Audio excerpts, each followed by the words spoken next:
हाँ, हेलो दोस्तों, बीके परिवर्तन क्लास में आप लोग का स्वागत है। आज हम लोग सामाजिक विज्ञान में पहले चैप्टर सत्ता की साझेदारी में समझेंगे। इससे पहले हम लोग बेल्जियम के बारे में समझा। आज हम लोग समझेंगे श्रीलंका के बारे में समझेंगे। श्रीलंका में सत्ता की साझेदारी हुई या नहीं हुई, आइए देखते हैं।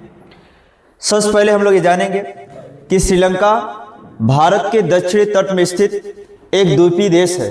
आप भारत के नक्शे को देखेंगे तो पीछे एक ऐसे, जैसे आप मान लीजिए चिड़िया वो खुंता नहीं लगाते हैं, उसी टाइप का एक देश लटका हुआ दिखाई देता है, तो उसे द्वीपीय देश कहते हैं। यह तमिलनाडु के दक्षिण तट से कुछ ही दूरी पर स्थित है।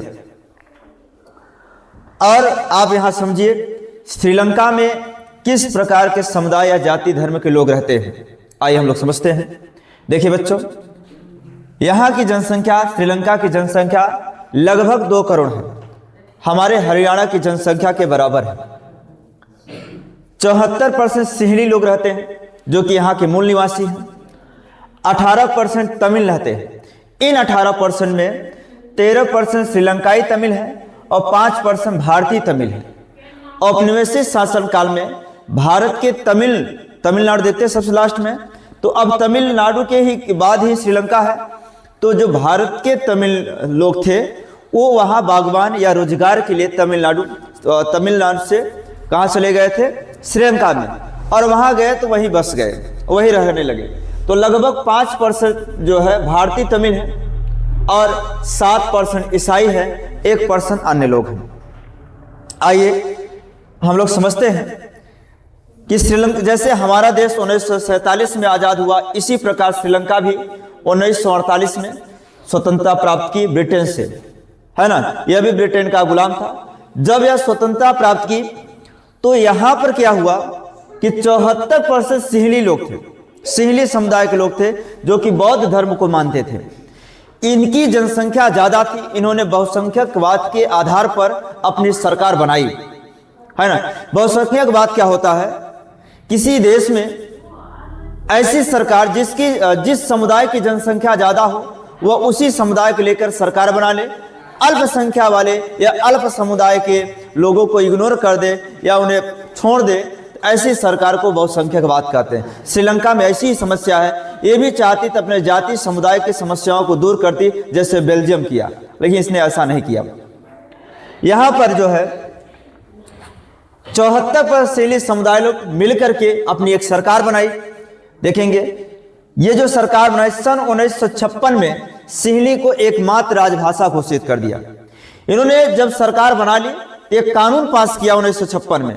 उस कानून में इन्होंने कहा कि सिंहली को एकमात्र राजभाषा घोषित किया। मतलब ये है कि जो भी उस सरकार काम करेगी उसकी जो भाषा होगी वह सिंहली होगी। देश के विश्वविद्यालय और सरकारी नौकरियों में भी सिंहली समुदाय के सिंहली भाषा को दर्जा दिया इन्होंने। फिर क्या हुआ दोस्तों, देश के विश्वविद्यालय और सरकारी नौकरियों में भी सिंहली को प्राथमिकता दी। मतलब कि इनकी भाषा वहां इनकी भाषा पढ़ाया जाने लगा और इनको इस भाषा के लोग को नौकरियों में छोड़ दिया, प्राथमिकता दिया। सिंहली भाषी लोग बौद्ध धर्म के अनुयायी थे। ये बौद्ध धर्म को मानते थे और बौद्ध धर्म के बढ़ावा देने के लिए भी सरकार जो है काफी सहयोग किया, है ना। इसके बाद संविधान के अंतर्गत सरकार ने बौद्ध धर्म को प्रोत्साहन किया। परिणाम स्वरूप तमिल और सिंहली समुदाय के मध्य संबंध बिगड़ते गए और यह गृह युद्ध में बदल गया।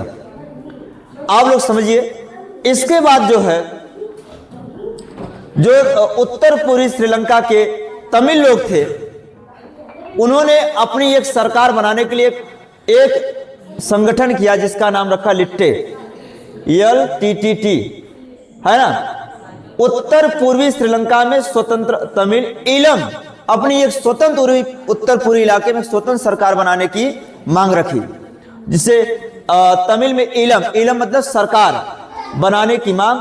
तमिलों ने अपनी राजनीतिक पार्टियां बनाई और तमिल को राजभाषा का दर्जा, शिक्षा और रोजगार से समान अवसर की मांग किया इन्होंने। फिर क्या होता है दोस्तों, आगे हम समझते हैं।